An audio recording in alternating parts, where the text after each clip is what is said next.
This video is brought to you by SoccerPro.com. Be sure to visit SoccerPro.com for all the latest soccer gear at everyday low prices with no membership fees. Don't forget to use coupon code SR4U at checkout for $10 off a $75 purchase, plus free shipping within the US. Hey guys, Josh from SoccerReviewsForYou.com bringing you a pretty interesting comparison video today, and that is a comparison between the Nike GS or the Nike Greenspeed, which is a kind of limited release, non-production shoe from Nike, only 2012 pairs made, and it's kind of showing how Nike was able to produce not only a high-performing shoe, but a shoe that's very green as far as its materials that it uses, as well as the manufacturing process. And I'll be comparing that shoe to the Nike Mercurial Vapor 8. Reason I am comparing these two shoes is because it's hard not to notice that they do look very, very similar to each other. Nike kind of based this Greenspeed somewhat off of the Mercurial. As far as many design elements goes, the fit, the shape, the stud pattern, the sole plate, it's all very, very similar. So that's why I thought I'd compare the two for you guys. I know a lot of you guys would be interested in seeing this.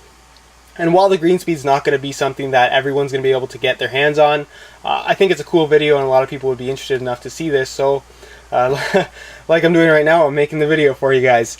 As far as the uppers go on these two shoes, the Greenspeed itself uses a two-part upper. This first part, which is in the front here in this Volt kind of lime green colorway, is a Kangalite material. It's a very, very thin, the thinnest version of Kangalite we've seen, and it's a Kangalite without any padding to it. So it's not like the CTR 360 Maestri, it's not like the Kangalite used on either the Laser or the Legend. It's very thin, almost zero padding to it, but still very, very soft, which is really cool.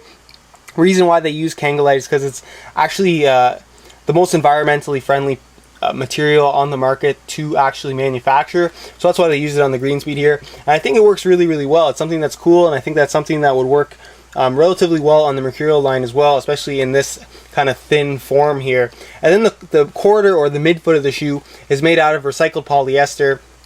I'm not going to go over all the details as far as all the recycled elements on this shoe. If you do want to check out the unboxing video, which went up yesterday for the Greenspeed, go ahead and click the annotation in the top left corner, and that'll give you all of the kind of details as far as what the exact materials are. But as far as this, the midfoot here, it's basically a woven polyester material.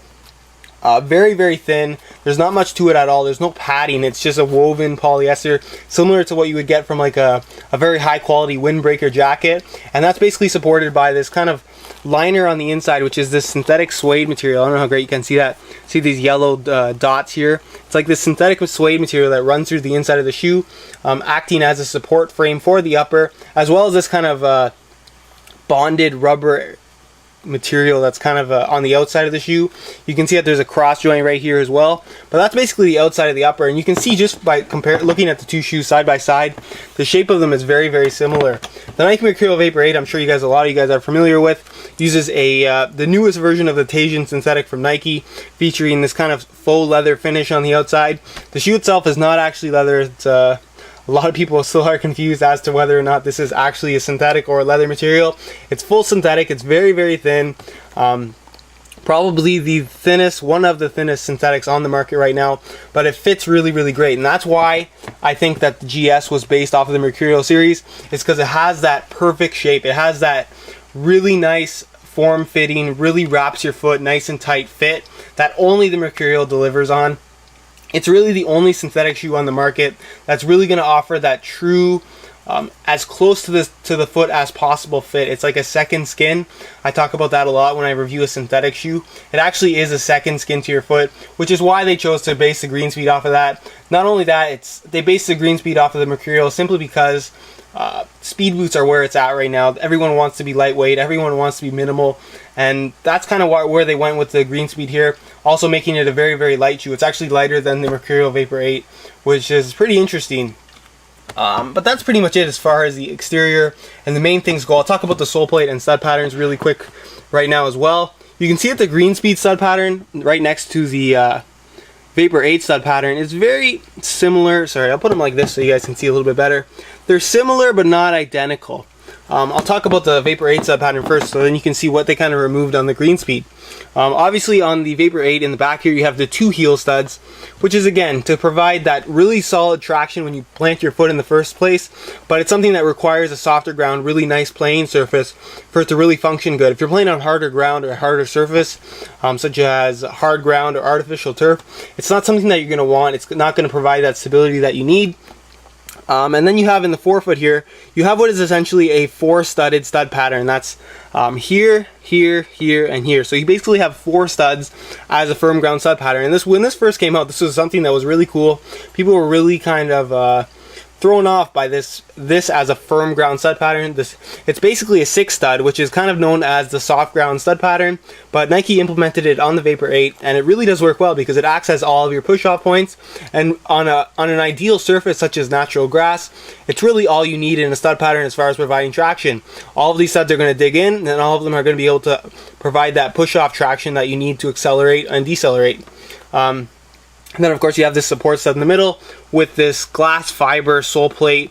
You have the thicker 2 layers in the midfoot and heel area, and then with thin single layer in the forefoot to provide a little bit of extra flexibility. But overall, very lightweight, very good chassis, very stiff. And you can also you have this big ridge in the middle here to kind of keep that stiffness through the midfoot, which is important for a shoe to feel solid, to have that solid feel in a soccer shoe.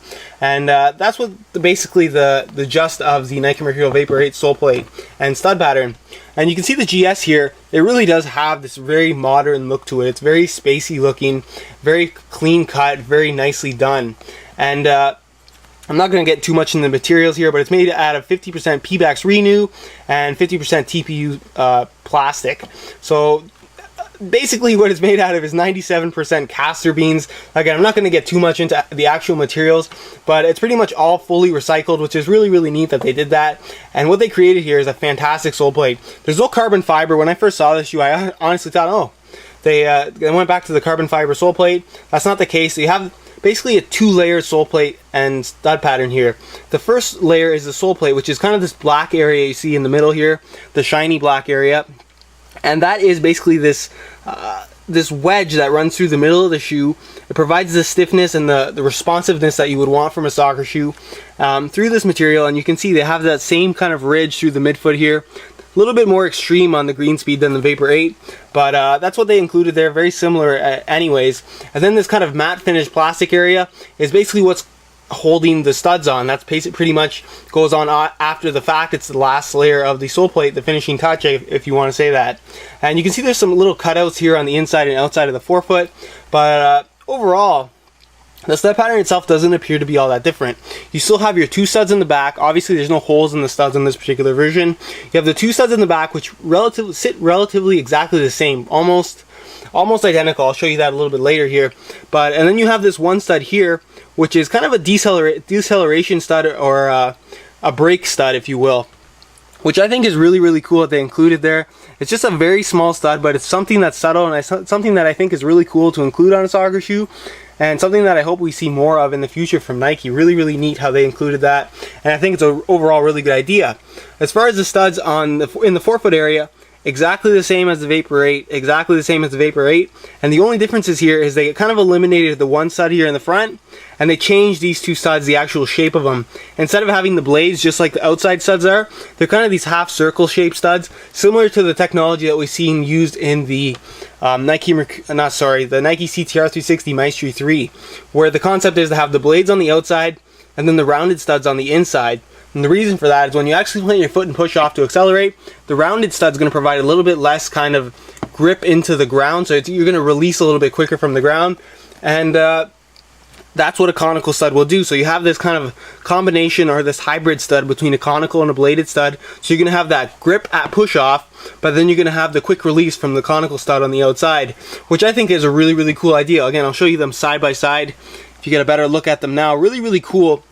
And then you can just see how the shoes sit. Actually, they sit almost identically as far as that goes. I'm gonna have to move the camera, but I'll move the camera a little bit later and show you guys right before I do the weight of the shoes. Alright guys, well here's a little bit of a different camera angle just so you can see how these two stud patterns sit and how the two shoes sit themselves. They're very similar. I would say that the Mercurial Vapor 8 seems to be curved a little bit more at the toe, but other than that they sit very similarly. You can see kind of the profile, how they sit, especially on a hard surface like that. You can see how you still only have the two studs here touching, and then on the inside you only have these two studs touching. So these two front studs are floating, so just keep that in mind, kind of take a mental image there, and then I'll show you the Vapor 8 here. And as you can see, it's pretty much identical as far as how the shoe sits. You have the two studs here touching, that one's floating in the air, and then I'll turn it back around, and you have the two studs. So essentially you're on 4 studs until you kind of hit softer, until you actually dig in these 4 studs. You're pretty much only sitting on 4. So it's not until you dig in that you actually get those extra 2 studs as a form of traction. So that's why using this particular type of shoe or this particular type of stud pattern on a hard ground surface is generally not a good idea, because it's like running on 4 studs, which is not only going to harm the shoe, but it's also going to harm yourself. You can also see how the shoes actually sit. Very similar in the heel, very similar as far as how they're cut, which is why these two shoes have such a similar look to them. You can see at all angles they kind of mimic each other very similarly. A little bit lower profile as far as the heel counter goes in the GS, which is not too unusual considering it is a little bit lighter. But again, the toe box and stuff very similar as far as how these two shoes sit. And we'll go on to the weight right now. Alright, as far as weight goes, that's becoming kind of the deciding factor as to whether a shoe is going to be successful or not as far as modern soccer shoes go. Companies are trying to make their shoes lighter and lighter, and obviously with the Nike Green Speed being a concept shoe, Nike wanted to prove that they could implement all of these new technologies as far as using green materials and green manufacturing processes, but still create a shoe that not only performs really well, but is also going to be ultra light. So again, that's kind of what they base the two shoes off of here. Keep in mind these are both size 9 US, never been worn, and I'm going to weigh them in real time for you guys so you can kind of get a direct comparison as to how these two shoes compare as far as weight goes. I'll throw the GS on the scale right here. You can see the weight will pop up in ounces, and the shoe weighs in at, sorry, 1 second, I dropped it on there a little too hard. Shoe weighs in at 5.95 ounces. So very light, under that 6 ounce mark, which is really, anytime you're under the 6 ounce mark, it feels like the shoe doesn't weigh anything. I can definitely confirm that the shoe itself, when it's in your hands, really does feel ultra light, like it's not there. And then I'll throw on the Vapor 8 here, which is again US size 9, brand new in box. Oops, missed the scale here. And that weighs 6.6 ounces. So about 0.65 ounces more than the GS, which is not a significant amount by any means. That's not much at all, but it's somewhat noticeable in your hands. On your feet, it's something. On your feet, it's not something that's going to be all that noticeable, but it is cool that there is somewhat of a weight difference, and they were able to shed as much weight as they did, especially considering the shoes are already so light. So that's pretty much the comparison between the two shoes, guys. I'm not going to be reviewing the Nike GS shoe, so I'm sorry for that, but it's not really a production shoe. It's not. It's such a limited release that there's almost no point to wearing it. I feel bad if I had to wear it, so there will be no review, just the kind of information that you've seen here. But there's really no point to review it either, because even if I said it was the greatest shoe ever, nobody could buy it. So that's kind of somewhat of a bummer, and that's why I'm choosing not to review this particular shoe. But the Nike Mercurial Vapor 8 is available, and as you can see, is very similar to the GS, and is a fantastic shoe.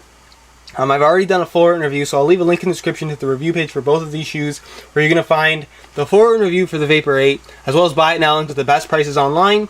And if you're watching this video relatively early, there's the Nike GS goes up on August 15th, and there's a countdown timer if you do want to get a pair on my website, soccerreviewsforyou.com.